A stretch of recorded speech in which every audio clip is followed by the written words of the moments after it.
Entende? O bem e o mal mora dentro de nós. Cuide-se. Essa é a nossa temática. O bem e o mal residem aqui em nós. Aqui há uma guerra. Aqui há uma batalha. Não vamos entrar nesse assunto agora, mas só uma pitadinha para você. Quando estudarmos as cartas paulíneas, nós vamos encontrar os textos tão usados dentro das igrejas evangélicas que tratam das regiões celestes. Só que a maioria pensa que a região celeste está tratando do céu físico que se vê com estes olhos, entendeu? Ou dos ares, lá em cima. Não, a região celeste começa aqui. Os céus dos céus é o habitat de Deus. Deus está entronizado nos céus. A palavra céus, ela vem para definir a ideia e a visão de espiritualidade. Deus é espírito, ele não habita matéria. Quando diz que habita em nós, ele habita no nosso espírito. Ele habita na nossa consciência. Ele não é que ele vem morar também no meu corpo. Não, ele vem habitar. Temos aqui uma escalada. O corpo, o espírito com a alma e Deus. Nós precisamos promover o encontro da nossa alma com Deus no nosso espírito.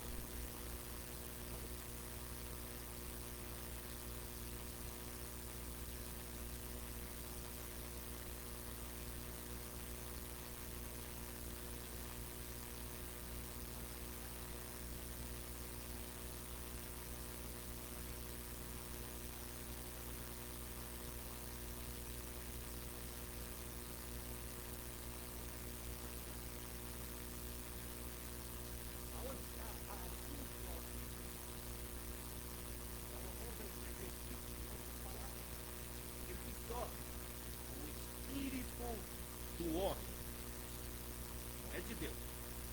O espírito do homem é a lâmpada do Senhor que ilumina o mais profundo da alma. Você está entendendo isso? O espírito que Deus deu para você é uma luz. É uma luz que ilumina, ou deve iluminar, se você não extingui-lo, deve iluminar toda a sua alma. E se o Espírito que Deus me deu ilumina minha alma, é Ele que me traz consciência.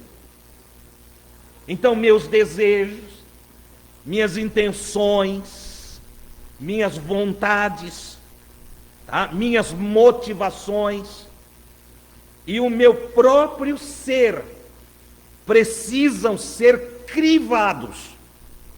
Eles precisam ser levados à luz da consciência. E se eu crivar meus desejos, minhas intenções, meus pensamentos, minhas vontades com a minha consciência, eu vou andar na luz de Deus. Eu vou ser um filho da luz. Sabe qual é o grande problema humano? Voltamos àquela palavrinha-chave, produzida aqui pela primeira vez pelo irmão Emiliano. O grande problema humano é que os seres humanos estão andando no piloto automático. E piloto automático não testa, não criva as ações. Esse é o problema. Nos levantamos, lavamos o rosto, saímos correndo, temos que trabalhar, vamos ao trabalho, vamos à vida social, nos relacionamos, é uma correria, tudo no piloto automático. E aí vai tendo impulsos, o cara que me fecha no trânsito e eu xingo ele. É o sujeito que disse uma palavra e eu nem absorvi a palavra, nem saboreei a palavra. E por não saborear, não saber o que ele disse, eu o xingo. Porque eu estou no piloto automático, nada está sendo crivado pela consciência. O que Jesus veio ensinar? Primeiro Jesus diz assim: ei, pacifique vossas almas. Calma aí, calma, sossego. sossego. Tinha uma canção que o coral assembleano cantava, sossegai. Eu sempre gostava de ouvir aquela canção, entendeu? No meio da turbulência do mar, sossegai. Entre os vendavais, sossegai.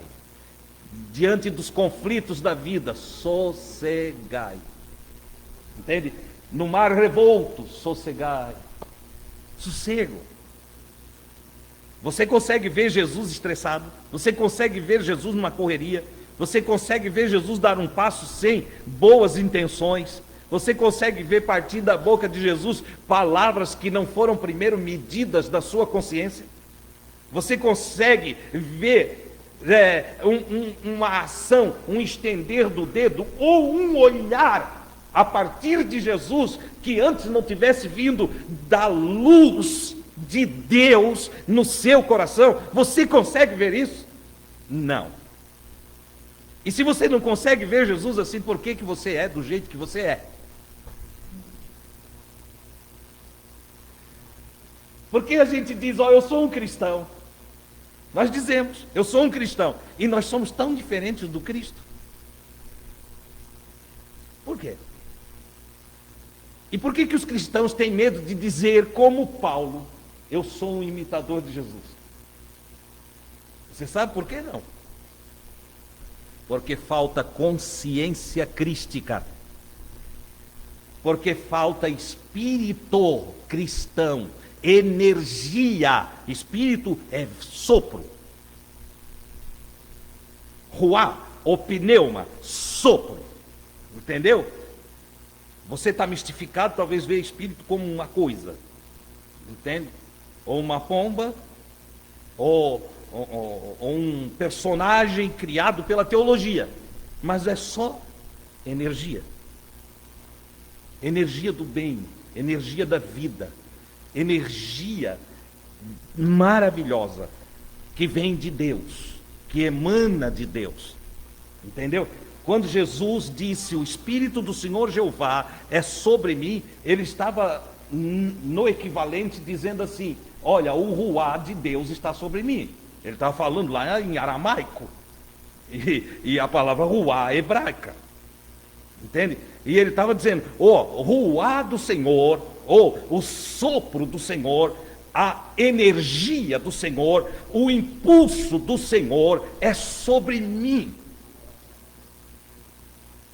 E me ungiu, me capacitou, me preparou. E me apresenta para vocês, seres humanos, como Ele. Para que eu cure os doentes e dê vista aos cegos, e para que eu console os tristes, e para que ponha em pé os que caíram. Olha só, a energia de Deus é para eu usar, para fazer bem entre a humanidade. Poder de Deus não é aviãozinho pentecostal, não. Eu conheço uma porção de irmã que faz aviãozinho pentecostal. Perdoe minhas irmãs, eu começo sempre por elas, mas eu vou falar dos homens também. Entendeu? Não sou machista, não. Mas eu conheço uma porção de irmã que vai para a igreja. Engraçado que tem, os crentes normalmente falam dos umbandistas. Não é assim? O crente vê a umbanda de sair aí, rodando aí, essa saia comprida aí, fica rodando. E vão para a igreja e fazem a mesma coisa. Sai rodando no meio da igreja, aí, entende? Sai igual peão, né? Entende? Aí ficou o famoso aviãozinho no espírito. No espírito não sei de quem, né? Mas ficou. Entende? Aí faz aqueles rodopios, aquelas coisas, e acham que isso é poder de Deus. A prova que não é poder de Deus é que quando sai dali, depois disso tudo, quantas vezes eu vi, chega no portão e brigam.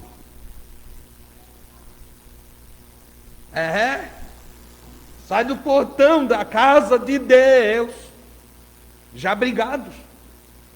Entendeu? Por quê? Porque aquilo ali não vale nada. No Sermão da Montanha, Jesus contesta a vida religiosa Entende? Que aparenta para os outros uma coisa e que na realidade é outra. Jesus faz uma contestação. Jesus diz, né, nem todo aquele que me diz Senhor, Senhor, ou aquele que me chama de Senhor, não quer dizer que me serve. E aí ele diz que quando chegará um dia quando todas as coisas serão reveladas e todos os atos humanos vão vir à tona para juízo, e é isso que eu quero que você entenda. Irmão, Deus está na Bíblia? Tá, eu já disse, leia em casa, capítulo 5, 6 e 7 de Mateus. Eu estou falando dele. Tudo que eu estou te falando aqui está lá. É verdade que às vezes você tem que trocar sua Bíblia e pegar uma Bíblia na linguagem de hoje para entender melhor, porque está muito arcaica a linguagem bíblica e às vezes os irmãos lê e lê de outro jeito. Mas quando ele chama de hipocrisia, ele está chamando de mascarado. Quando ele chama de serpente, ele está falando de o sujeito andar serpenteando de um lado para o outro, entendeu? E assim sucessivamente, você tem que aprender a olhar a linguagem bíblica. Nós estamos falando de uma escritura que ela tem milênios, e nós precisamos atualizar a sua linguagem, não é atualizar a sua mensagem. A mensagem é a mesma, a linguagem precisa ser compreendida por nós hoje, entendeu? Falei eunuco, entendeu? Os irmãos, outro dia uma irmã mandou para mim, irmão Deus, o que é eunuco? E aí é difícil de explicar, né? Pergunta para o teu marido.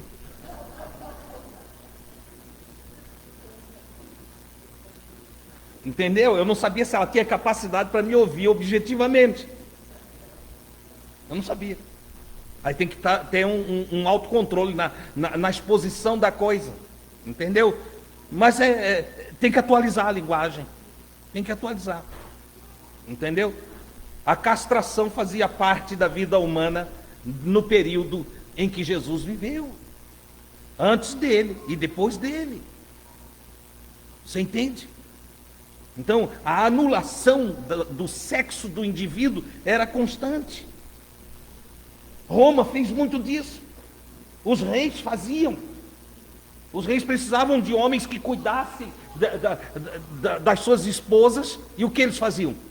Castravam as pessoas. Eunuco é isso. Então, entenda, se não entender a linguagem bíblica, às vezes nós ficamos sem entendimento dentro do processo daquilo que Jesus falou. Mas o que eu estou te falando aqui está numa linguagem atualizada, tudo que Jesus falou. Entende? Então, não seja alguém ritualista, seja alguém que viva a vida consciente. Busque a consciência para a sua vida. Antes de falar, pense. E o que você pensa, crive na consciência. Passe pela luz da consciência. Você quer fazer algo, vai fazer algo. Antes de fazer, pense. Antes de pensar, passe pela consciência. Vê se isso, dentro de você, há uma testificação que isso está certo. Entendeu? Que isso agrada a Deus. Que isso faz parte do fluxo da bondade divina em você. E se não faz, então não faça. E se não faz, então não fale. O pensamento disparado, tal como uma flecha, não dá para pegar mais. E quando é que eu disparo o pensamento? Quando eu falo. Ou quando eu ajo. Você entendeu? Agora, eu posso travar o pensamento em mim. Você pode. Nós temos domínio sobre nós. Por isso Jesus, no Sermão da Montanha, está tratando. Ele diz, ó, cuide de suas motivações. O que te motiva? Por que você vai fazer isso? Por que você vai falar assim? Qual é a motivação para você falar isso para outra pessoa? Qual a sua intenção? O que você espera alcançar com isso? Inimizade ou amizade? Você está buscando consolar ou você quer entristecer? Essa é a questão. Eu preciso refletir antes, eu preciso pensar antes. E uma vez que eu pense, o pensamento meu, eu já preguei aqui, já falei aqui, que o pensamento, o nosso pensamento não é Deus. Porque muita gente pensa uma coisa e acha que é Deus. Não, tem que crivar os pensamentos. Eu preciso crivar os pensamentos, iluminá-los com a consciência, passá-lo pela consciência, filtrá-lo. A consciência para nós é como o rim, precisa se filtrar. Se o seu rim não filtrar mais, você vai ter grandes problemas. Você vai ter grandes problemas no seu organismo. Vai ter dores, vai ter sofrimentos e pode até morrer. Se não andarmos conscientemente no planeta Terra, nós conheceremos a morte. Não a primeira morte, mas a segunda morte. Porque a primeira morte não é problema não, viu, irmãos? A primeira morte é só a passagem de um mundo para outro. A primeira morte é a saída nossa da casa terrestre, entende? Que vai ficando velhinha e vai se desfazendo, entende? Ela começa de uma cor, vai ficando com outra cor, olha aqui, ó.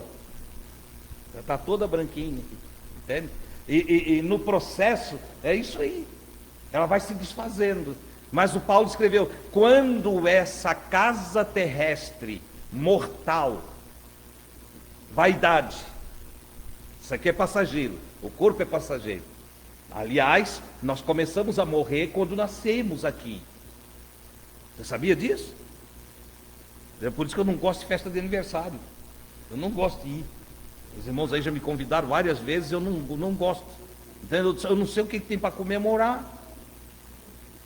Pois cada dia, é dizer, mais um ano de vida. Não é, irmão, é menos um ano de vida. É menos. Do dia que nasceu o bebezinho lá, quando a minha mãe, eu sei lá, não sei se teve enfermeira lá naquela época, mas quando fui colocado no colo da minha mãe, assim, ó, entende? Ali começou a contar, um dia a menos. No outro dia, 2 dias a menos. Aí, para iludir nós, inventaram um calendário que a gente vai somando. Mais um ano de vida. Coisa nenhuma. Eu agora já estou fazendo a conta regressiva, entende? Ela já está bem ali, está aqui, entende? Está pertinho aqui, daqui a pouco eu sou estopado. Tá bom. Daqui a pouco a coisa acabou. É assim que funciona. Mas a inconsciência humana não o deixa perceber essa verdade. Aí você sabe o que a Escritura diz? A Escritura diz que nós todos devemos nos aproximar de Deus e orar a Deus e pedir a Deus: ensina-nos a contar os nossos dias, de tal maneira que alcancemos corações sábios. Sabe por que a maioria não é sábio? Quem não sabe nem contar o dia, conta ao contrário. Mais um ano. Mais um ano. Estou com mais um ano. Não estou com mais um ano, eu estou com menos um ano. Menos. Aí o dia que chega a morte, está todo mundo apavorado, porque ninguém quer morrer. Mas vai morrer, viu, irmão? Eu gosto de brincar com a morte. Eu gosto de brincar com a morte porque você não tem como fugir dela. Então a melhor coisa que tem é começar a gostar dela. Entende? Meu Deus do céu, esse irmão Adilson, ele está meio doido. Entende? Não estou não, eu estou iluminado. Eu estou iluminado. Eu já começo a brincar com a morte. Eu gosto dela. A morte é um veículo extraordinário que me transporta do mundo físico, material, para o mundo real da eternidade. Entendeu? A morte, ela faz, é ela a responsável por me tirar. Vocês já pararam para pensar quem criou a morte? Já fizeram essa pergunta? Não tem a história mística das igrejas? A história mística vai mostrar que aquele bicho chifrudo, entende? Que eu não sei porque deram para ele a pata da vaca, né? O pata de vaca, entende? E com rabo comprido, tadinha da vaca, não tem nada a ver com aquilo, entendeu? Isso é criação dos homens. Entendeu? Quero dizer para você que quem criou a morte foi Deus. O inventor, o autor da morte é Deus. E por que ele inventou a morte? Para eliminar a continuação dos problemas dos homens. Foi para isso que Deus inventou a morte. Você já imaginou Caim vivendo até hoje?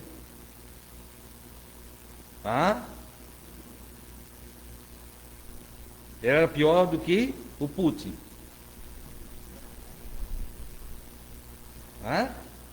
Eu acho que o Hitler perto do Caim era fichinha. Você entendeu? Olha como Deus, em sua sabedoria, sabe fazer as coisas.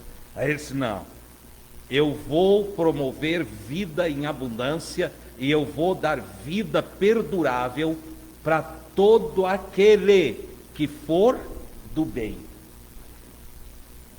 Mas eu vou aniquilar, eu vou anular, eu vou cortar da existência todo aquele que for do mal. Essa é a grande verdade. E aí como é que ele faz isso? Ele faz essa seleção aqui, nessa nave mãe chamada Terra. Ele faz essa seleção aqui. Aqui ele está crivando nós todos. Por isso, o escritor aos Hebreus, ele diz que ao homem está ordenado morrer uma só vez. Aqui. Aqui. Vindo depois disso o quê? O juízo. O juízo. Depois vem o juízo. Vamos ser julgados. E aí eu falei aqui no domingo passado da matemática de Deus, que é diferente da matemática dos homens. E como é que eu sei disso? Porque está escrito. Está escrito. Deus não vê como vê o homem. Porque o homem vê o que está diante dos olhos. Mas Deus olha para o coração. Deus olha para as motivações, intenções, desejos. O olhar dele está sobre o ser de cada um de nós. Por isso anula-se tudo fazer, porque Deus não olha quando eu levo um sacolão para o pobre. E Deus não olha quando eu pego meu dinheiro e reparto com os pobres. O Paulo chegou a escrever sobre a excelência da caridade, e ele disse: olha, ainda que eu dê toda a minha fortuna para os pobres, se eu não tiver amor, não vale nada. Mas como? Pegou os milhões que tinha e distribuiu para os pobres, se igualou, empatou, sem empatia. Se igualou aos outros, dando o que tinha para os pobres, e isso não tem valor. Se não tiver amor, não tem valor. Por quê? Porque a motivação é errada. Se o que me motiva não é o amor, se o que me impulsiona não é o amor, se os meus atos não são atos intencionados pelo amor, se os meus desejos de realização não é o resultado direto, objetivo do amor ao próximo, para Deus não tem valor nenhum. Mas os homens se empolgam. Oh, o seu Pafúncio é um homem maravilhoso, o seu Pafúncio é uma pessoa extraordinária, é um anjo na terra. Mas por quê? Por que o seu Pafúncio é um anjo na terra? Aí o sujeito diz: não, porque ele dá dinheiro para os pobres, ele está repartindo a sua fortuna com a favela. E Deus está olhando lá, e o Pafúncio tudo que quer é aparecer. E agora? Nossos olhos não veem, mas os olhos do Todo-Poderoso olham para dentro. E eles enxergam lá dentro. Então, cuide-se. É a mensagem, cuide-se. Como assim, irmão Adilson, eu devo me cuidar? Cuide dos seus pensamentos. Cuide das suas intenções. Cuide do seu desejo. Volto à expressão que aqui várias vezes já usei. Livro de Provérbios, dito de Salomão. Sobre tudo que se deve guardar, guarda o teu coração. Porque dele, do teu coração, procedem as saídas da vida. A tua vida exteriorizada é o resultado de todos os teus pensamentos, de todas as tuas intenções, de todos os teus desejos, de todas as tuas vontades. E se desejos, vontades, intenções não estiverem no filtro da consciência, eles não vão casar com a vontade de Deus, não vão se encaixar no propósito de Deus. E se a intenção não encaixa com a vontade de Deus, não tem valor nenhum para Deus, ainda que à primeira vista, ou seja, ao olhar dos homens, eu estou sendo um religioso, eu estou sendo um homem que me consagro, eu não falto culto. Eu já vi, acontece muito em cerimônia fúnebre. O pastor chega lá, a nossa irmã Mariquinha, o nosso irmão Joãozinho, era um dizimista. A primeira coisa que o pastor fala, pastor tem uma gana por dízimo? Claro. Entende? Como é que ele compra o carrinho dele, faz as mansão dele, a casinha da praia, entendeu? Os dízimos dos irmãos. Entendeu? Então, por isso que eu não gosto nunca de ser chamado de pastor. Eu sou o irmão Adilson, hein? Olha lá. Então, vamos lá. Entende? O irmão Joãozinho é uma bênção, a irmã Mariquinha, meu Deus, ela foi com o Senhor, né? Ela era, não faltava escola dominical, não era dizimista fiel, tinha a sua ofertinha para a missão, estava toda, porque eles têm tudo isso, né? Aí, vamos lá, o que mais tem?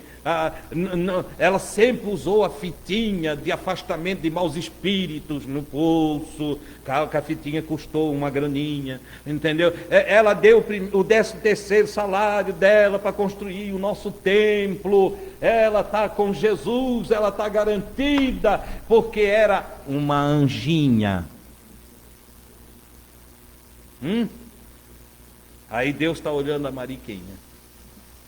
A Mariquinha odiava a vizinha. Entendeu? Nunca perdoou. Eu conheci uma Mariquinha dessa, o vizinho de apartamento foi 10 vezes na porta dela e ela nunca perdoou.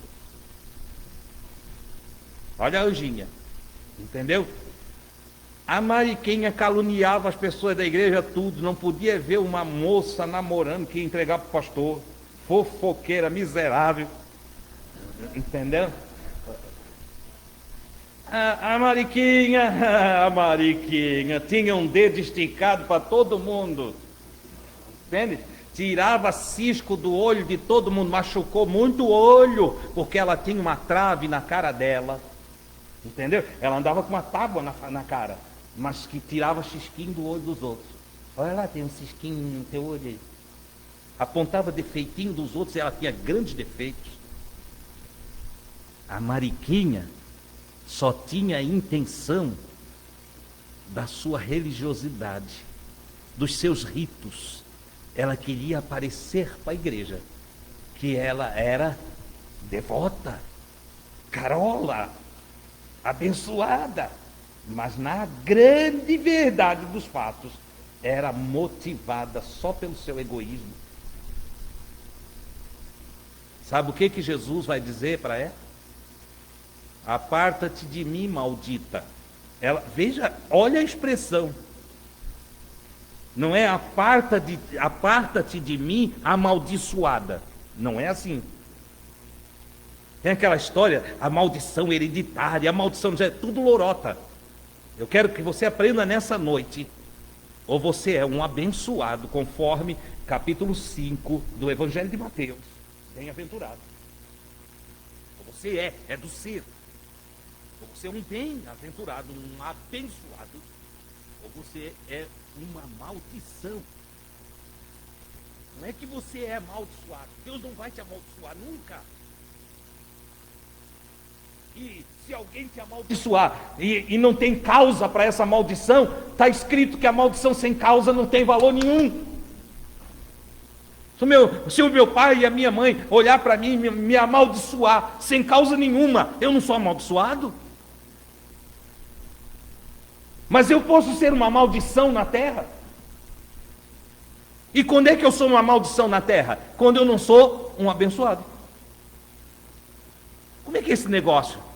Quando eu vivo mentindo, quando eu vivo caluniando, quando eu vivo fazendo fofoca, quando eu vivo arrumando confusão, quando eu faço as pessoas chorar, quando eu prejudico as pessoas, quando eu não sou praticante do bem. Detalhe, você está me entendendo bem aí, né? Eu estou sendo bem didático, porque disseram para mim que eu tenho que ensinar como eu ensino meu neto.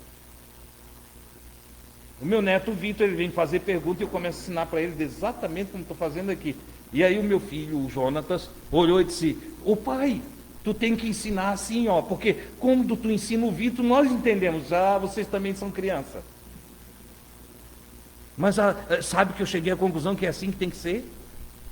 Porque vários irmãos aqui ainda não aprenderam. E olha que eu estou ensinando há 20 anos. E muitos aqui não aprenderam ainda. Então eu estou falando aqui bem, de uma forma bem no jardim de infância, para todo mundo entender. Ok?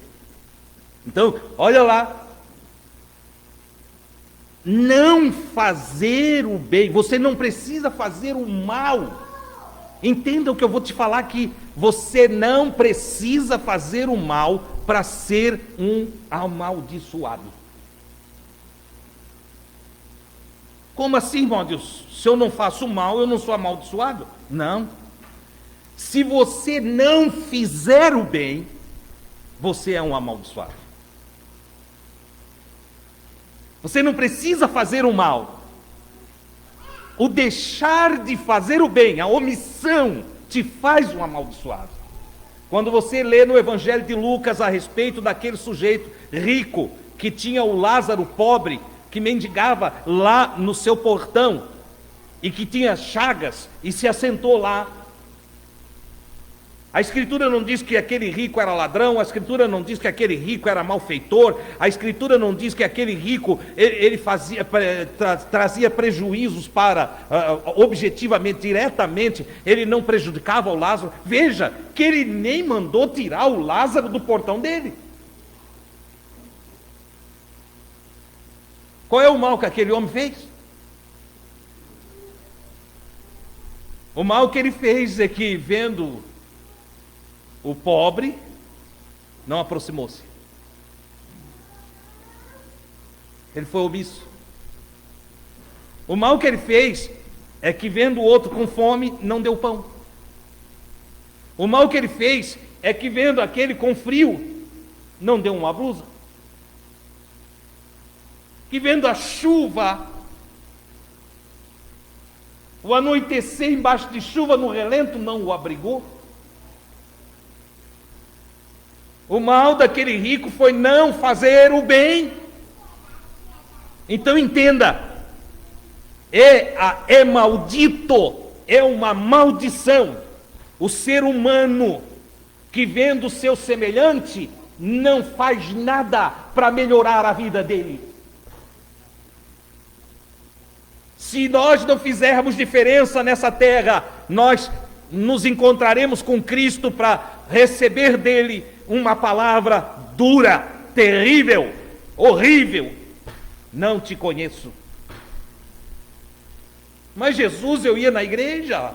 Jesus, eu desci as águas. Tem gente que grava até o dia. Eu não gravo, não sei nada de data, né? Então, mas eu desci nas águas, Jesus, há 40 anos atrás, no dia 1º de abril.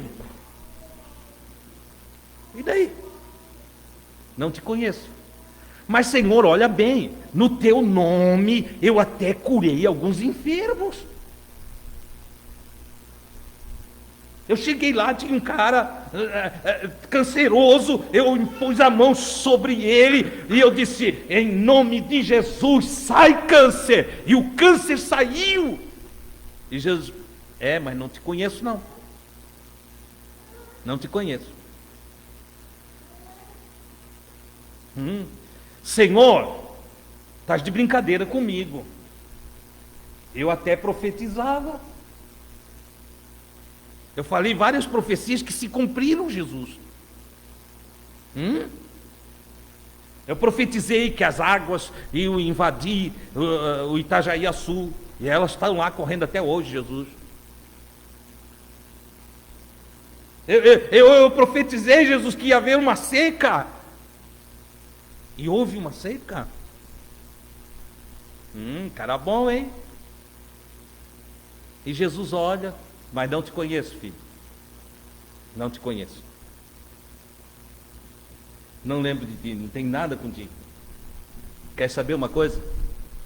Eu tive fome e tu não fizeste nada.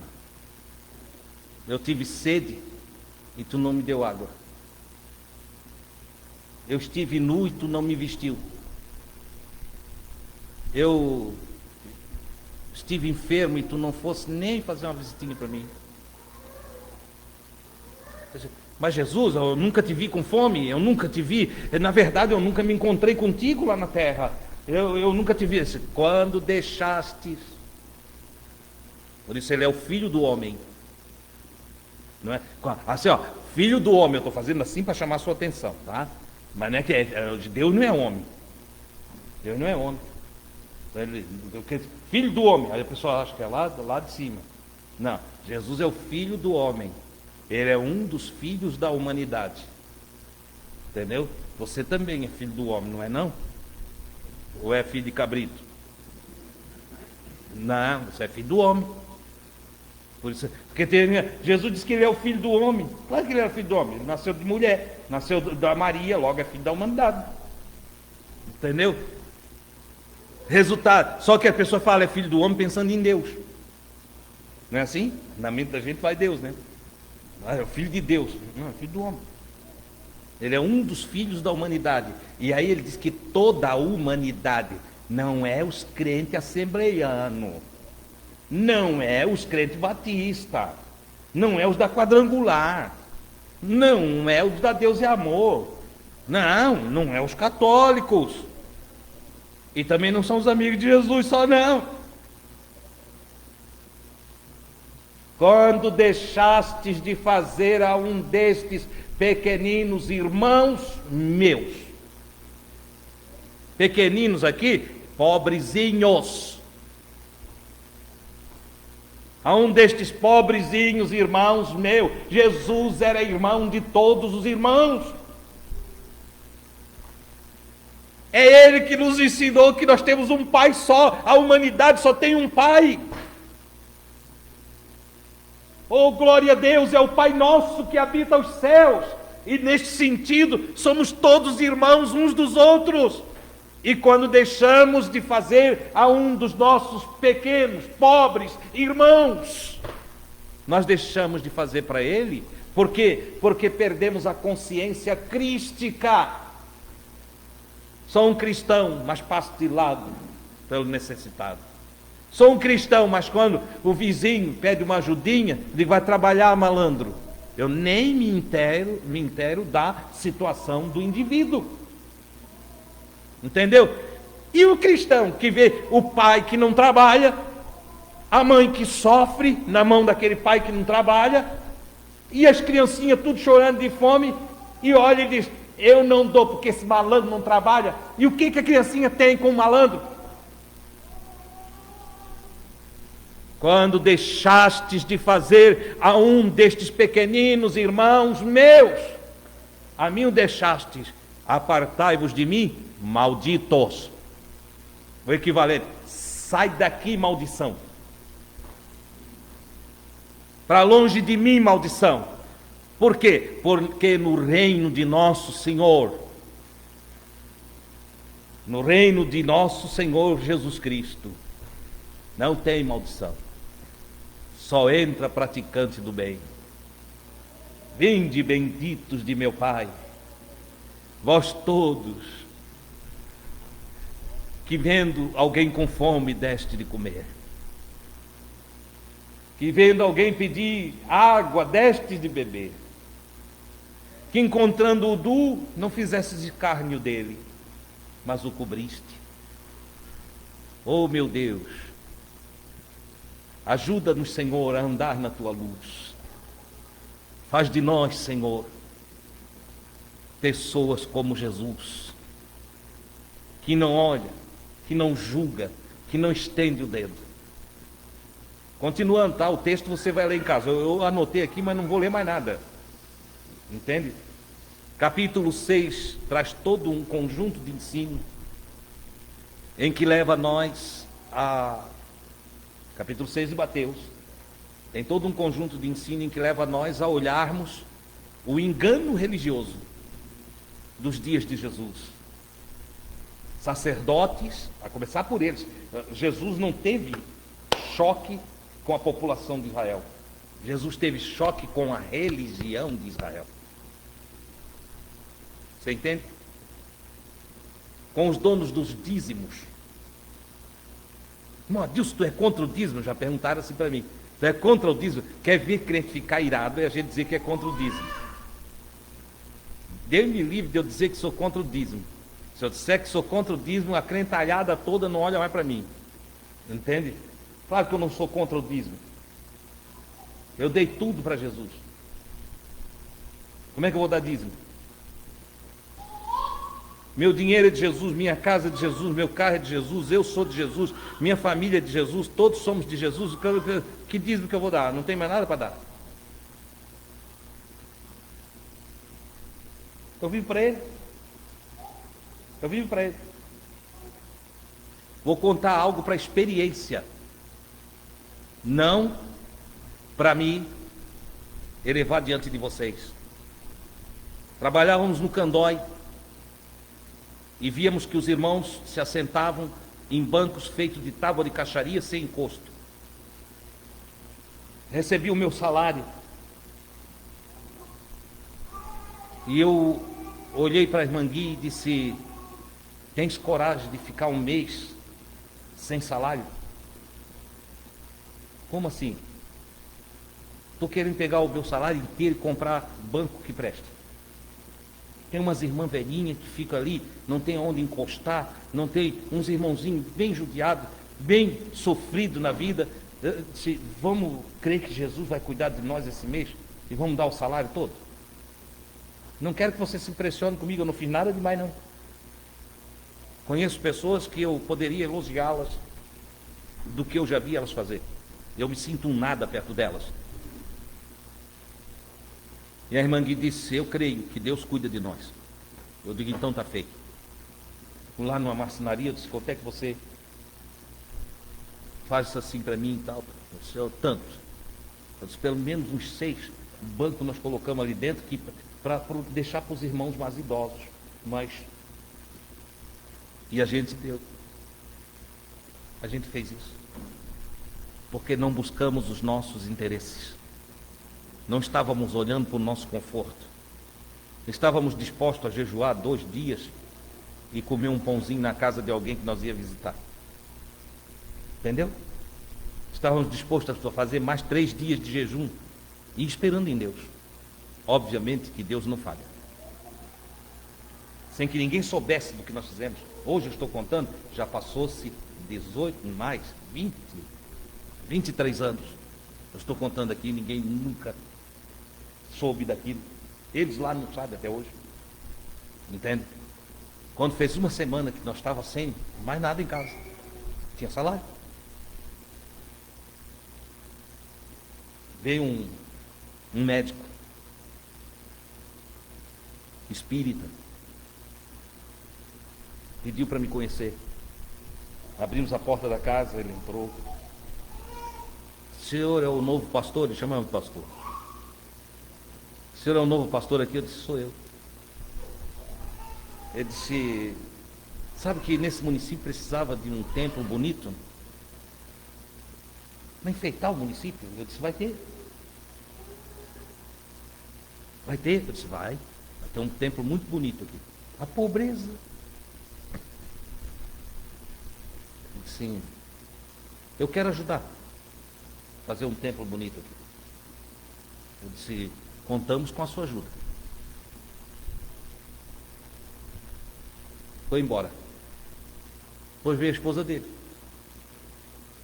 Chamou a Gui e disse, eu quero oração por mim. Meu esposo é o dono do hospital aqui. Temos aparelhagem moderna, tecnologia altíssima, mas eu não tenho filhos. Sou estéril. E apesar de tudo, toda a capacidade dele, tudo que nós fizemos para os outros, nós não temos filho. Ele disse, nós vamos orar para você ter um filho. Nós vamos pedir para Deus que te dê um filho. Ela disse, então tá, eu quero que vocês orem por mim e tal. Saiu, foi para o carro, de repente voltou do carro. Chamou a Gui e disse, ó, isto aqui é para vocês, isso aqui não é para a igreja, é para vocês. E deu recursos financeiros na mão da Gui. E a Gui ficou me aguardando. Quando eu cheguei, a Gui estava com aqueles recursos e disse, ó, Deus, foi assim, assim, assim, contou o que eu estou contando para vocês. E quando nós fomos contar os recursos, era o nosso salário. Exatamente o nosso salário. Vocês sabem por que disso? Porque tudo que o homem semear, isto também ceifará. É uma lei divina, é a matemática de Deus. Dá e dar-se-vos-á. Boa medida, recalcada, sacudida, vos deitarão no vosso regaço. Ah, mas Deus vai usar quem? Qualquer um.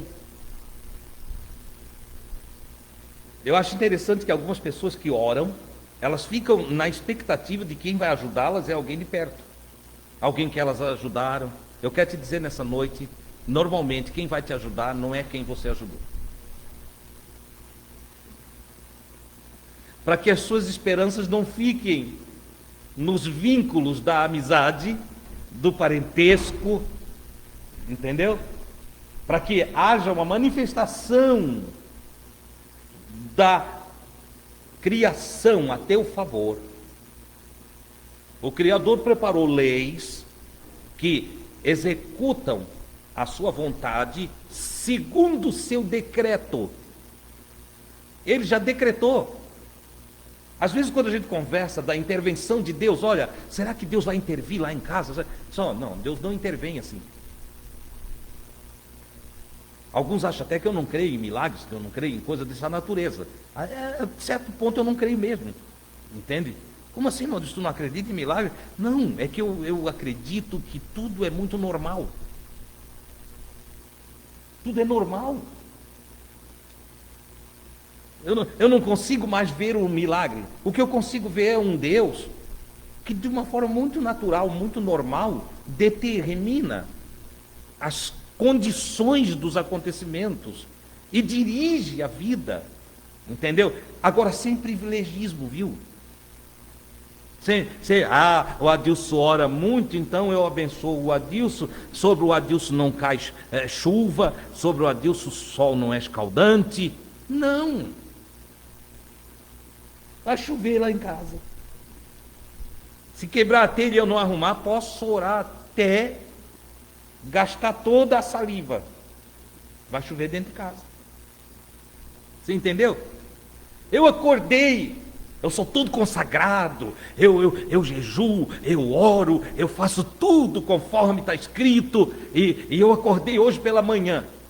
Você sabia que eu vou enfrentar tudo que aquele que é ateu vai enfrentar também?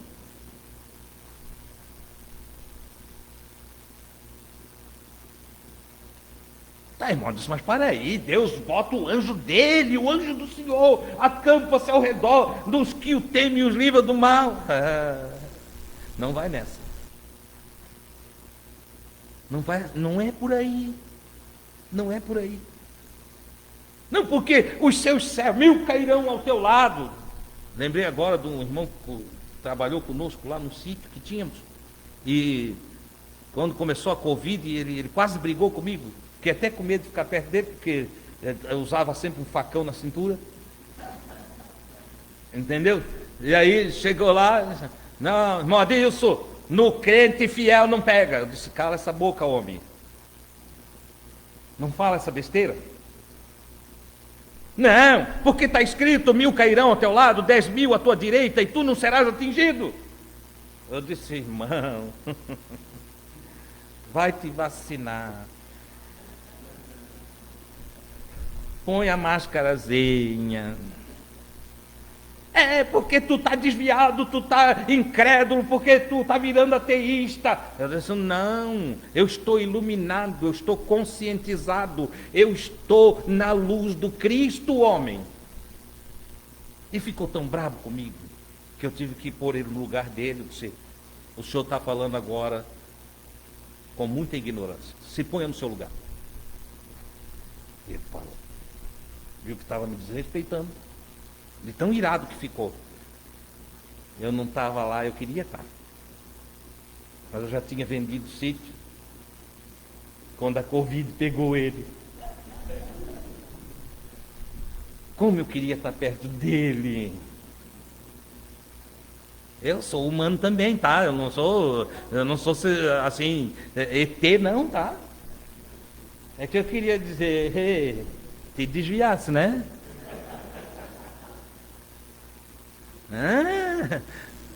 Saísse fora do caminho, né? Tá com a coisa aí, ó. Ignorância, falta de luz, falta de entendimento, carola religioso, falta de consciência crística, ritualista, frequentador de templo. Entendeu? É o que ele era. Totalmente desprovido de consciência crística.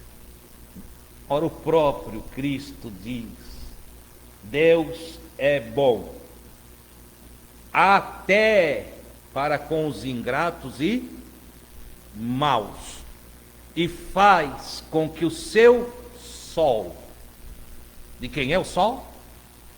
Do Criador. E ele faz com que o seu sol nasça sobre o justo e o injusto. Vai sair de casa amanhã?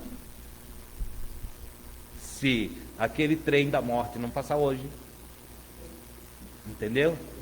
E você ainda permanecer nesse planeta. Quando você levantar pela manhã, eu não sei, não vi nem o que está para a meteorologia de amanhã. Mas quando você sair de casa, se o sol estiver forte, vai arder na tua cabeça como arde na cabeça do estuprador, do ladrão, do assassino, de tudo quanto é coisa que não presta e de tudo que são bons. Igualzinho. Conta mais uma experiência para acabar, tá? Meleiro, sul de Santa Catarina. Conhece, né? Toma o Meleiro, os irmãozinhos tudo lá, pegando empréstimo do Banco do Brasil para fazer a lavoura. Do lado da igreja morava um cerealista poderoso, entende? E cerealista foi lá também pegar empréstimo, que é direito, é para os agricultores. E ele pegou o empréstimo. Empréstimo alto, muitas terras. E ele preparou a terra, pegou os insumos que com o dinheiro do empréstimo o cerealista comprou, botou lá todos os insumos conforme declarou para o Banco do Brasil, entende? Durante o período de crescimento da planta, das lavouras, ele, entende? Botou os adubos, os venenos, tudo certinho. E aí eu saía visitar uns irmãozinhos, pobrinho, trabalhava com terra arrendada, trator alugado, entendeu? E eu chego lá na casa do primeiro irmão, não vou falar o nome dele aqui, porque ele pode estar me assistindo lá. Ah, irmão Adilson, só, graças a Deus, hoje nós vamos fazer um churrasquinho. Opa, estou com dinheiro. Ah, o Banco do Brasil emprestou para nós, para a lavoura. Eu também, comprei aquele carrinho ali, comprei aquele carro ali, entende? E vamos reformar a casa. Eu digo, tá, mas o empréstimo não é para os insumos da lavoura? Mas nós dissemos para Jesus que nós vamos dar o dízimo de tudo, e nós estamos orando para que não venha praga, para que não aconteça nada e tal, e nós cremos, irmãos, nós cremos em Deus, nós confiamos no Senhor. Ai. Digo, vocês vão ter problema. Porque, irmão Adilson, o irmão não crê que Jesus vai guardar Você viu uma nuvem de coisa ruim aí, de pulgão, gafanhoto, tudo, vai comer tudo que vocês têm, o dízimo que vocês deram para a igreja não vai valer nada. E se der uma seca, vocês vão perder a lavoura, vão ficar penhorados no banco, o banco vai pegar o tratorzinho, vai pegar o carro, vai pegar... E vocês não vão colher, e o dízimo não vai voltar para vocês, porque depois de entrar no caixa da igreja, o pastor fica com o dízimo, não devolve de jeito nenhum. E tem uma coisa, vocês sabem por que tem a bancada evangélica? Para garantir os pastores. Não é porque pensa no povo, não. É para garantir os pastores. Para criar leis que isentam as igrejas e, ao mesmo tempo, garanta lá na justiça. Então, leis que protegem o pastor. Então, se você entrar na justiça e pedir o seu dízimo de volta, você não consegue. Porque você deu voluntariamente, deu porque quis dar, porque quis negociar com Deus. E eu tenho uma coisa para te dizer, meu filho. Deus não negocia com vocês. Quando virei as costas, ficaram tudo murmurando de mim. É claro, vocês sabem como é que é. Ninguém gosta da verdade. É raríssimo, é um ou outro que gosta da verdade. Irmão Adilson tem uma cabeça diferente. Irmão Adilson é isso, irmão Adilson é aquilo. Pois veio. Não veio a seca. Veio o temporal. Veio temporal. Resultado, o nosso vizinho, que chamava de desviado, porque ele esteve na igreja um tempo e depois não engolia o que o pastor falava, saiu da igreja. Entendeu? Ele plantou para lá, ele plantou para cá, ele plantou para lá e plantou para lá. O vento veio de cá. Acabou com toda a lavoura que estava assim. E sobrou 3. Sobrou 3. Ficou mais rico do que era. Entendeu? Aí aquele empréstimo que ele pegou e que ele aplicou e que colheu. Porque estava tudo certinho. E tu passava antes, tu olhava a lavoura dos nossos irmãos, estava tudo amarelinha. Eles não botaram os insumos que era para botar? Tudo amarelinho assim, sabe aquela coisa que não vai, tu vê aquela folhaginha que fica tudo amarelada, queimada assim, entende? E olhava para o lado onde estavam as terras daquele outro lá, tudo verdinho. Dava para dizer assim, o diabo ajuda ele, Deus não ajuda o irmão. Entendeu? Aí o crente ia dar testemunho, não, o irmão ora por mim, porque o inimigo está furioso. Por quê, irmão? Não, a minha lavoura não está indo. Mas claro que não ia, ele não fez nada direito. Na matemática divina não tem privilegismo para ninguém. Ou eu e você fizemos o que é certo, ou não vai ter coisa certa na nossa vida. Entendeu? Se nós não fizer as coisas com consciência, não vai dar certo. Eu estou ensinando para vocês verdades, eu não vou nunca enganar vocês. Entendeu? O cara vai dar o dízimo na igreja. E a mãezinha dele precisa comprar remédio para ela e ele não dá o remédio da mãe. Aqui congregou com nós uma pessoa que deixava a mãe trancada dentro de casa já em avançada idade e vivia cuidando de jovens pela rua, entendeu? tratando de jovens a noite toda, e a mãe sozinha dentro de casa. Devia ser presa. Você entende o que é isso? Jesus diz, servir a Deus não é desse jeito. Servir a Deus é amar a justiça. Servir a Deus é amar o próximo. Servir a Deus é ser correto em todas as tuas ações. Servir a Deus é andar com uma consciência que ilumina tuas intenções, tuas motivações e que te leva a promover o bem do próximo. Se você for do bem, se você for bem, porque tem isso aqui também, tá? Falei no domingo passado, o início desse grau, você deve assistir, 6º grau da consciência crística, que antes de tudo na presença de Deus é o ser. Por que Deus recebe a oferta de Abel e não recebe a oferta de Caim? Qual era o problema? Você entende que primeiro não existia uma exigência para oferta nenhuma, para sacrifício nenhum, não tinha uma exigência. Já contei aqui outro dia, é que dentro do coração do Abel, o Abel estava tão contente com toda a sua vida, com todas as coisas, ele estava tão feliz com tudo que existia, que ele resolveu fazer um churrasco para Deus.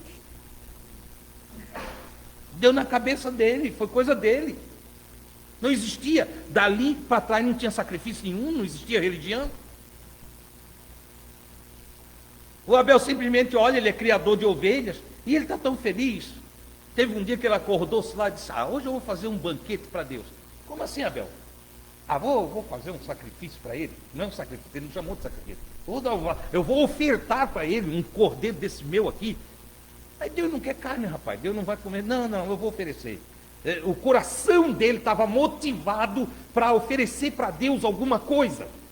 Nasceu dentro dele o desejo, e ele intencionou agradar a Deus, e ele não sabia o que ia dar. Ele olhou que o trabalho dele era criar ovelha, ele disse, eu vou dar uma ovelha.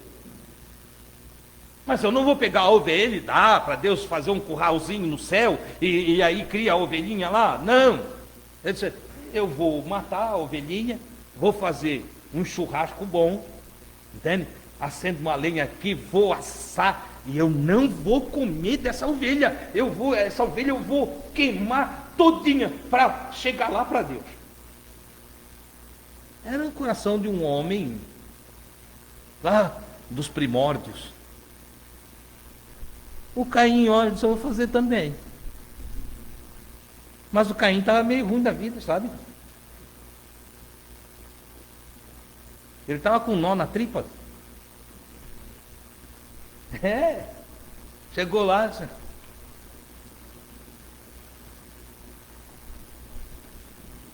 a fumaça subia. Ele disse, Deus está aceitando. Deus está aceitando. Sabe de uma coisa? Ele era agricultor.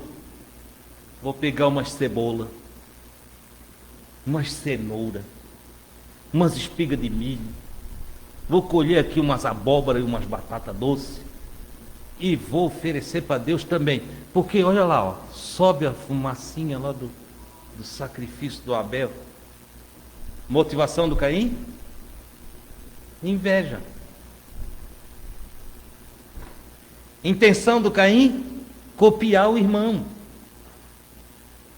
Sabe aquele negócio? Um canta, é bonito, todo mundo deu glória a Deus, aleluia, no outro dia o outro quer cantar a mesma coisa. E do mesmo jeito. Entende? Chegou um lá, não sei que data, cantou uma canção e começou a fazer assim. Entende? Mas isso ele fez do coração dele. E chorou. E todo mundo se alegrou, porque olhou, porque a gente se emociona com a emoção do outro, né? Quer ver todo mundo chorar, eu começar a chorar aqui. Então aí fez, pronto. Surgiu um batalhão de gente fazendo assim, chorando, alguns filhos, entende? As igrejas encheram disso. Caim Estão copiando a oferta do outro.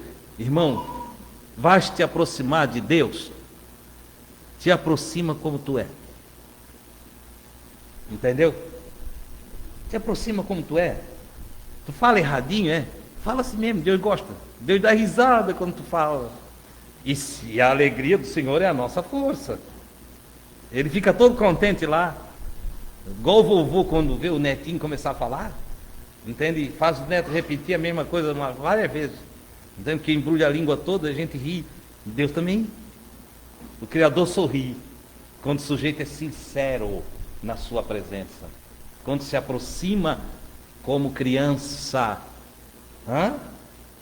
Aquele que não se fizer como criança não entrará no reino dos céus. Seja realista, verdadeiro, entendeu? Que as tuas motivações sejam de ti para o teu Deus.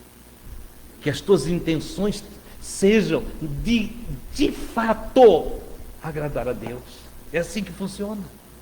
Entenderam, irmãos? Guarde isso no seu coração. Porque o Senhor abomina as canções, os cultos, os rituais e tudo aquilo que se traz para Ele copiando os outros. Ele levantou um profeta em Israel que disse: eu estou cansado. Na linguagem bíblica, o estrépito, do estrépito das vossas músicas, da barulheira das vossas músicas. Estou cansado dos vossos cultos, dos vossos sacrifícios. Chegou um dia que Deus teve que falar: vocês acham mesmo que eu quero sangue de bode, sangue de cordeiro, sangue de pombo? Vocês acham que eu quero isso? E ele foi mais longe, ele usou o profeta Isaías e disse: vocês acham que é a minha alegria? Ele usou o profeta Isaías para falar isso, que é meu prazer ver que o homem fica um dia todo sem comer, baixa a cabeça e se cubra com um pano de saco, bota uma roupa velha para agradar. Vocês chamam isso de dia aprazível ao Senhor. Eu estou dando uma oferta para o meu Deus. Vocês acham que é isso que eu quero? Eu vou dizer para vocês o que eu quero.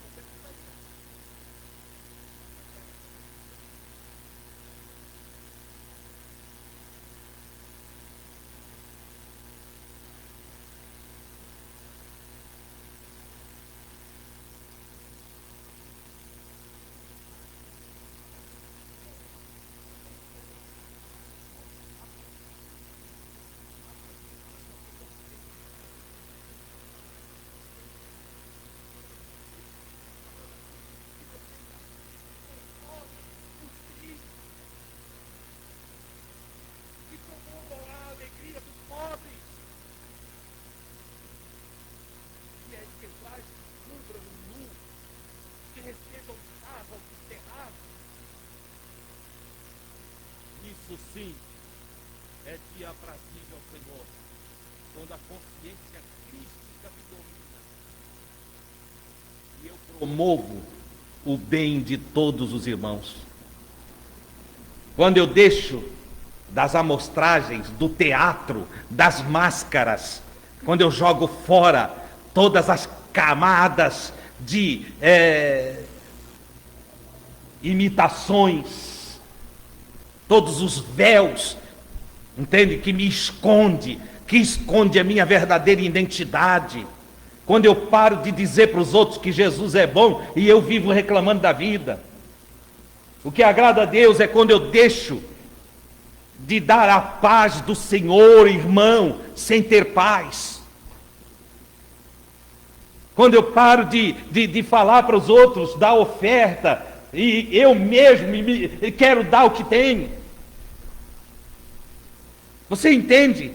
Quando se modifica, quando há uma conversão em mim, que me leva ao arrependimento de viver uma vida infrutífera, uma vida de mentira, uma vida hipócrita, quando eu choro na presença de Deus, pela justiça, por uma vida pacificada, por uma vida de bênção para os outros, quando eu deixo de ser egoísta e me torno alguém verdadeiramente como Cristo, que vive para os outros.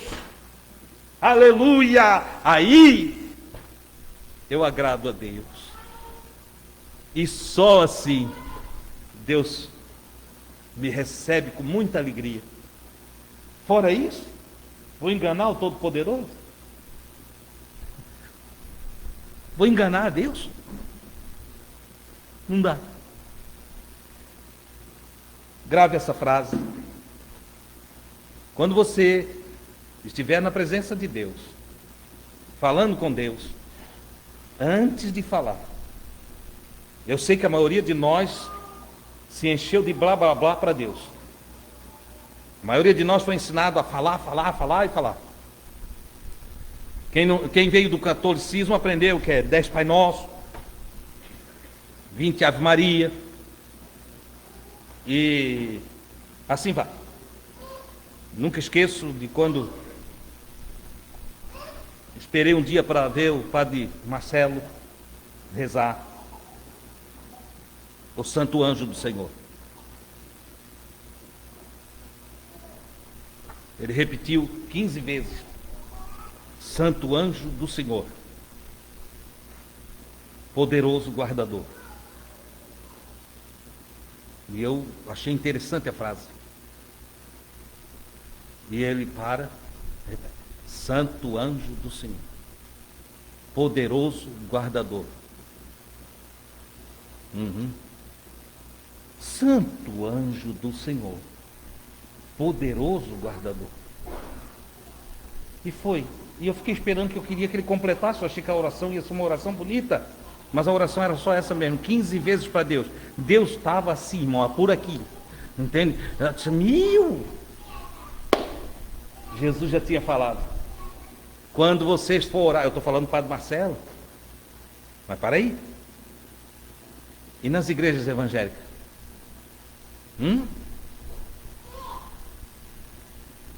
Altíssimo, grandiosíssimo, poderosíssimo, eterno Deus,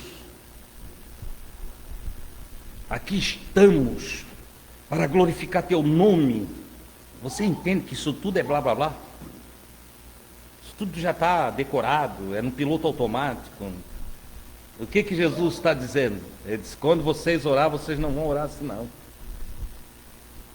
Vou dar um modelinho de oração para vocês, é só um modelinho. E também não é para pegar o modelo e ficar falando o modelo, entende? 300 vezes. É só um modelo. Modelo não é a coisa. O modelo é só para você riscar por ele. Pai nosso, que está hoje, tu está num local assim que tem como se diz, um ecumenismo. Aí começa. Eu fui cair na besteira de num velório começar a orar o Pai Nosso. Pronto, todo mundo já veio atrás. Pai nosso que estás no céu, santificado seja o teu nome, venha a nós, seja feita a tua vontade. Eu disse: ai meu Deus do céu, eles não entenderam nada que eu ia falar. Eu só disse Pai Nosso. Eu só comecei com a frase Pai Nosso, eu não ia continuar daquele jeito ali, entende? Mas tive que ficar, porque daí agora já estava dando um bolo, entendeu? O que Jesus quer que a gente aprenda é que com Deus a gente usa de sinceridade. O que ele está dizendo é: meus filhos, quando vocês for falar com Deus, que a vossa motivação, a vossa intenção e o vosso desejo esteja exposto na vossa oração, que vocês não tenham uma linguagem diante de Deus que não seja o reflexo objetivo, direto da vossa intenção. Vai falar alguma coisa para Deus? Fala dentro do padrão coletivo primeiro. Por que o padrão coletivo? Pai Nosso. Porque o padrão coletivo faz com que eu me iguale a todos os irmãos. Quando eu digo Pai Nosso, é porque não é só meu pai. Como alguns crentes fazem: nós somos filhos de Deus, vocês são criaturas de Deus. Safado. Entendeu? Criatura e filho não é a mesma coisa?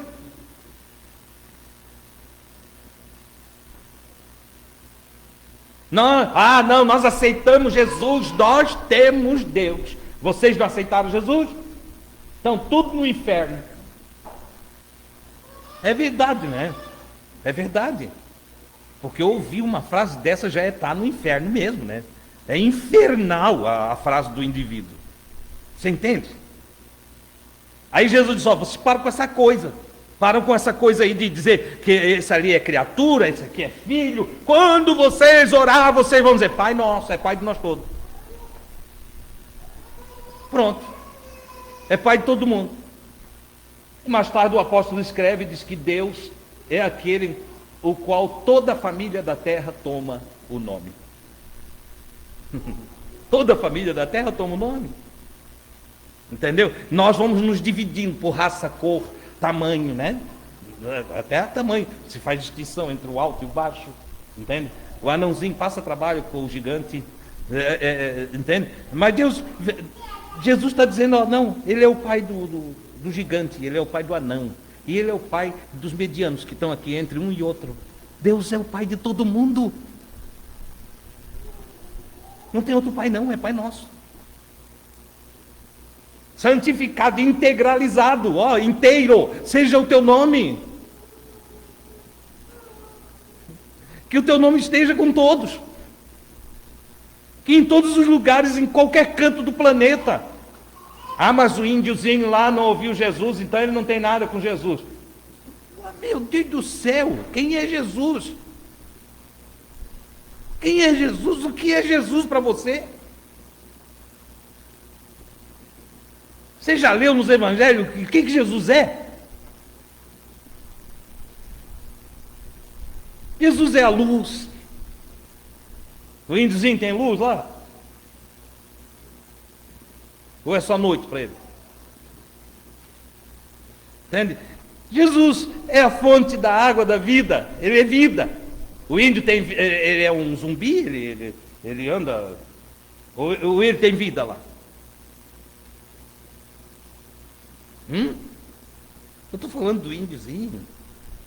Porque é o que me veio à mente mais rápido assim. Entende? Eu podia falar do chinesinho, do iraniano, podia falar de qualquer um, de qualquer povo, de qualquer povo. Quando ele lá, sem entendimento nenhum, invoca todo o bem, quando ele lá, entende, abraça o que está caído e levanta, quando ele lá faz o que é bom para aqueles que estão em volta dele, ele está em Jesus, ele está na consciência crística. Mas o Paulo disse, crê no Senhor Jesus e seja salvo tu e a tua casa. Daí, irmão, crer no Senhor Jesus é crer no bem. Crer no Senhor Jesus é crer na luz. Crer no Senhor Jesus é crer no amor. Ou não é?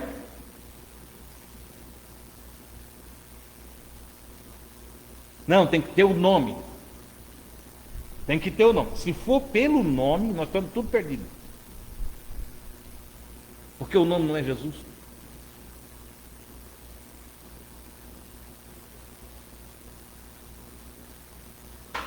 No nome dele não tem vogal.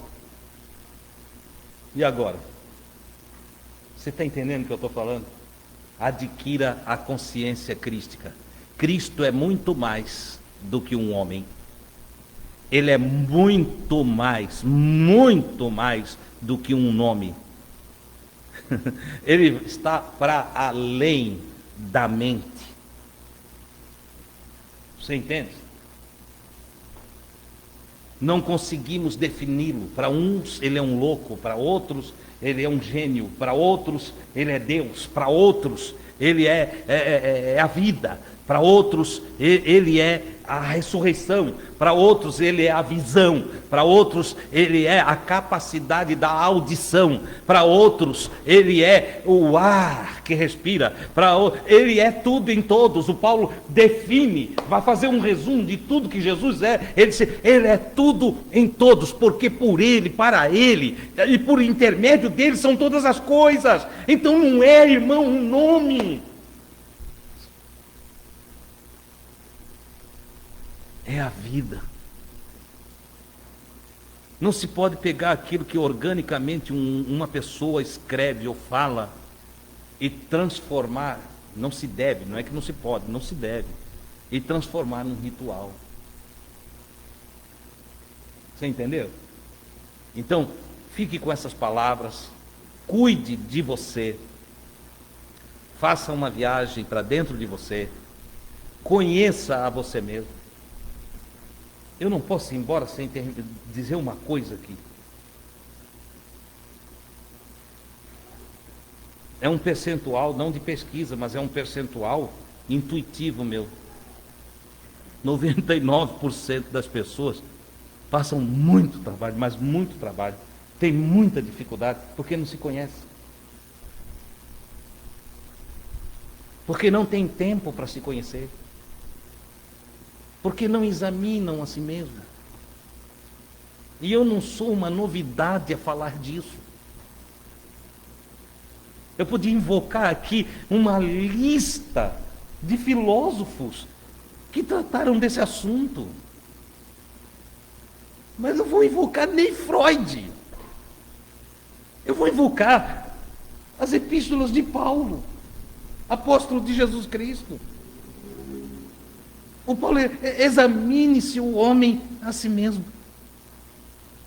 É modo de ser assim. Para. Não fala bobagem. Entende? Reflita. Examine-se o homem a si mesmo e assim coma deste pão, o pão Jesus. Eu sou o pão da vida, disse ele. Quem de mim se alimenta, por mim viverá. Examine-se o homem a si mesmo e assim coma deste pão e beba deste cálice. Que cálice?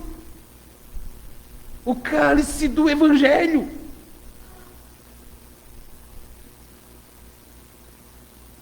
Ai, irmão, Deus, é a Santa Ceia. Que Santa Ceia? Por não ter exame e não discernir o que é Jesus, quem é Jesus.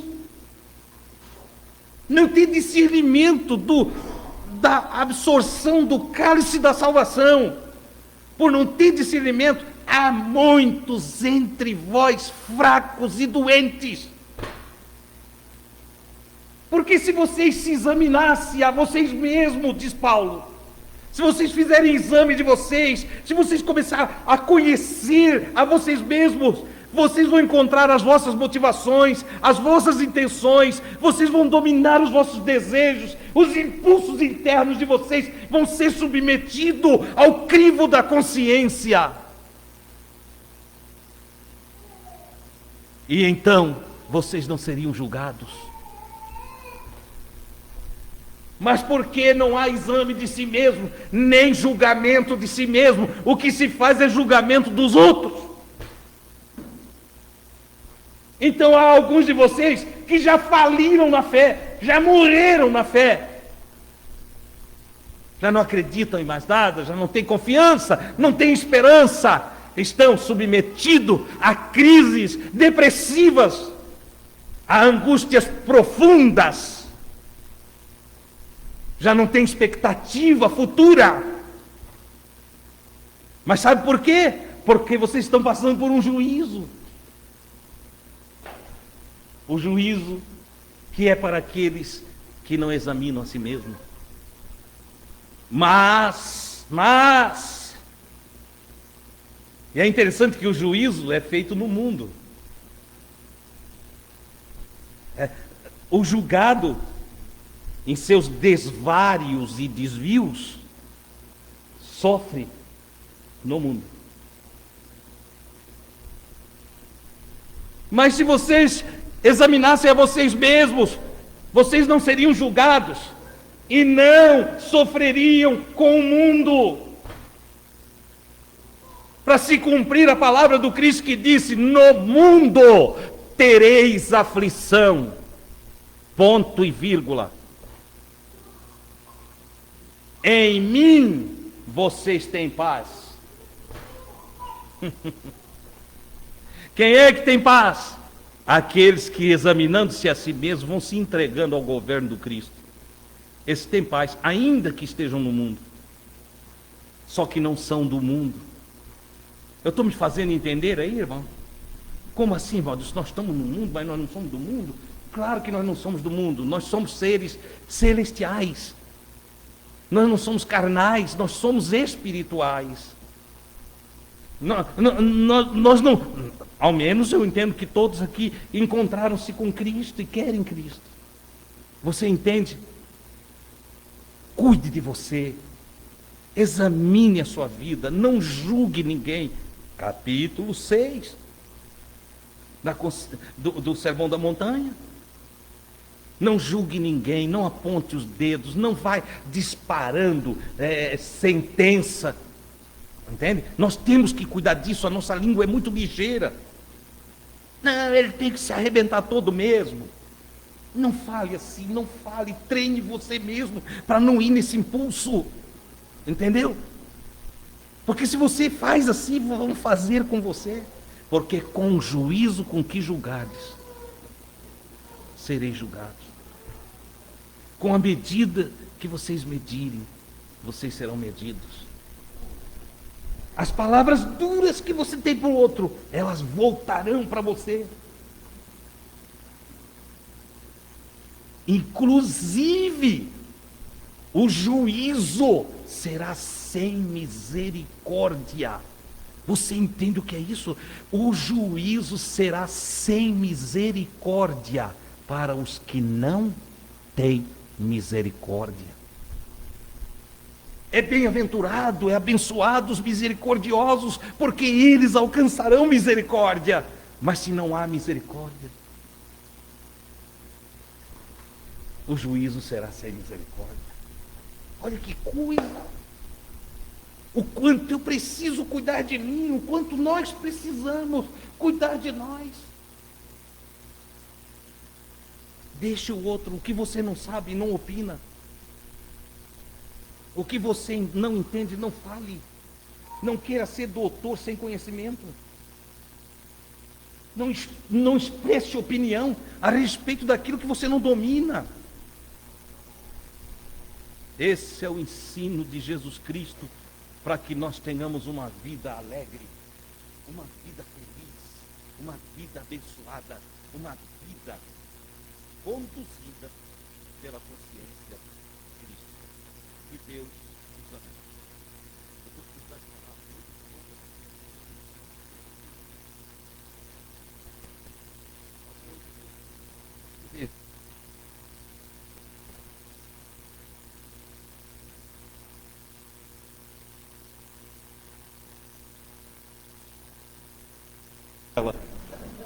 Aí, do segundo andar, aí trouxeram, ele orou, eu ficou bom. Aí ele falou, entendeu? É que o desejo, a vontade de ver todos vocês cada dia melhor, me move, me comove, me impulsiona. Entendeu? Esse é o objetivo. Esse é o objetivo. Meu Deus, como eu sonho um dia adorar o Senhor, vendo vocês, todos vocês, saltando de alegria. Na vida, não é aqui, na vida. Entende? Às vezes tem uns que desaparecem daqui, que eles ficam tão bem, que não vem mais. Sabia disso? Tem uns que eles ficam tão bem que eles não vêm mais. Entende? E eu não fico triste. Eu fico feliz, ele está bem. Está bem.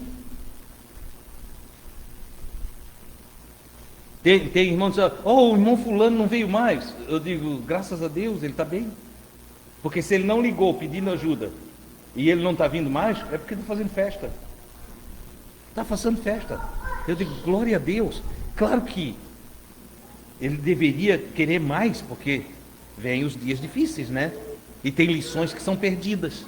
Mas que Deus nos ajude a colocar em prática toda essa graça da consciência crística na nossa vida.